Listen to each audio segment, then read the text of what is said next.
Hello friends, welcome back to day 11 of 45 day HTML CSS Bootcamp. So ఈ వీడియోలో మనం ఒక బేసిక్ క్వశ్చన్ నుంచి అయితే స్టార్ట్ చేద్దాం. What exactly is CSS? CSS అంటే Cascading Style Sheets. సో ఇది మన వెబ్సైట్ ని నీట్ గా కలర్ఫుల్ గా కనిపించడానికి యూస్ చేస్తాం. మెయిన్లీ ఇందులో మనం కలర్ ని కానివ్వండి, సైజ్ ని కానివ్వండి, ఫాంట్ ని కానివ్వండి, ఏదైనా యూజర్ కి నీట్ గా కనిపించడానికి మనం చేయాల్సిన ప్రతిదీ ఈ సిఎస్ఎస్ నుంచి మనం చేయొచ్చు. సో ఈ సిఎస్ఎస్ ఎందుకు అంత ఇంపార్టెంట్ అంటే మన వెబ్సైట్ ఐ క్యాచింగ్ గా ఉండాలి, యూజర్స్ ని అట్రాక్ట్ చేసేలాగా ఉండాలి. మన వెబ్సైట్ నుంచి యూజర్స్ బ్రౌజ్ చేస్తున్నప్పుడు మనకి మన టార్గెట్ ఏంటంటే మన యూజర్స్ కి మంచి యూజర్ ఎక్స్పీరియన్స్ అనేది ఇవ్వాలి. సో ఇప్పుడు మనం ఏం చేద్దామంటే ఇక్కడ ఉన్న మన ఈ HTML ఎలిమెంట్ కి ఆర్ HTML ఫైల్ కి, స్పెషల్లీ నాట్ ఎలిమెంట్, ఈ HTML ఫైల్ కి మన స్టైల్ షీట్ ని ఎలా అటాచ్ చేస్తాము అనేది మనం చూద్దాం. సో వన్స్ ఈ అటాచ్మెంట్ జరిగిన తర్వాతనే మనం స్టైల్స్ ని అయితే రాయడం జరుగుతుంది. So let's get started. So ఇలా ఈ స్టైల్ షీట్స్ అటాచ్ చేయడం అనేది యూజర్ కి సంబంధం లేదు, అది యూజర్ కి కనిపించద్దు. సో యూజర్ కి కనపడని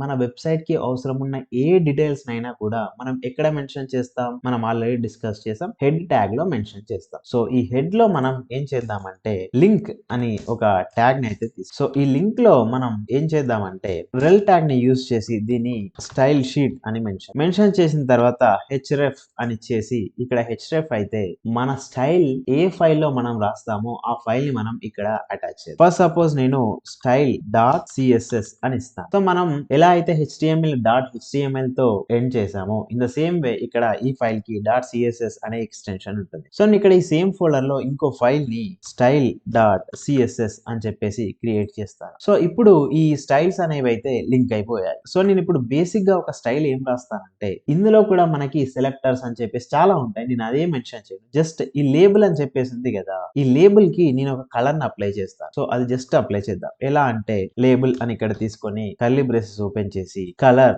అని చెప్పేసి నేను ఏ కలర్ ఇద్దాం అనుకుంటున్నాను, బ్లూ అని చెప్పేసి ఇద్దాము అని చెప్పేసి. సో ఇప్పుడు మన వెబ్సైట్ ని ఓపెన్ చేసి ఎలాంటి ఎఫెక్ట్ వచ్చిందో ఒకసారి చూద్దాం. ఇక్కడ మీరు చూస్తే మన వెబ్సైట్ లో ప్రతిదీ ఈ లేబుల్ ఏదైతే ఉందో అది నేమ్ కానివ్వండి, ఈమెయిల్, పాస్వర్డ్, జెండర్, మెయిల్, మన వెబ్ పేజ్ లో ఉన్న ప్రతి లేబుల్ తన కలర్ బ్లూ కలర్ కి చేంజ్ అయిపోయింది. ఇది జస్ట్ ఒక శాంపుల్ ఎగ్జాంపుల్ మాత్రమే సిఎస్ఎస్ ఎలా వర్క్ అవుతుంది అని చెప్పి. సో మనం ఇంకా చాలా డిస్కస్ చేయాలి, బట్ ఈ వీడియోలో ఏంటంటే మన HTML కి సిఎస్ఎస్ ని ఎలా లింక్ చేయాలి అనేది చూసాం. ఎలా చేసాం? లింక్ అనే ట్యాగ్ ని యూజ్ చేసి href లో మన ఫైల్ నేమ్ అయితే సో ఈ విధంగా మన డాక్యుమెంట్స్ రెండు అనేది కనెక్ట్ అయిపోయాయి. అండ్ మనం స్టైల్ షీట్ లో చేసే చేంజెస్ అన్ని ఇప్పుడు అందులో కనిపిస్తాయి. నేను బ్లూ కలర్ బదులు రెడ్ కలర్ ఇస్తాను. సో ఇప్పుడు మన వెబ్సైట్ లో ఏం చేంజ్ జరిగిందో ఒకసారి మనం చూద్దాం. సో చూడండి, యాజ్ యూజువల్ గా మన లేబుల్స్ అన్ని రెడ్ కలర్ లోకి అయితే చేంజ్ అయిపోయాయి. సో ఈ విధంగా మనం మన HTML డాక్యుమెంట్ ని అండ్ మన CSS డాక్యుమెంట్ ని లింక్ చేయొచ్చు. సో ఇది ఫ్రెండ్స్ ఎలా లింక్ చేయాలి అని చెప్పేసి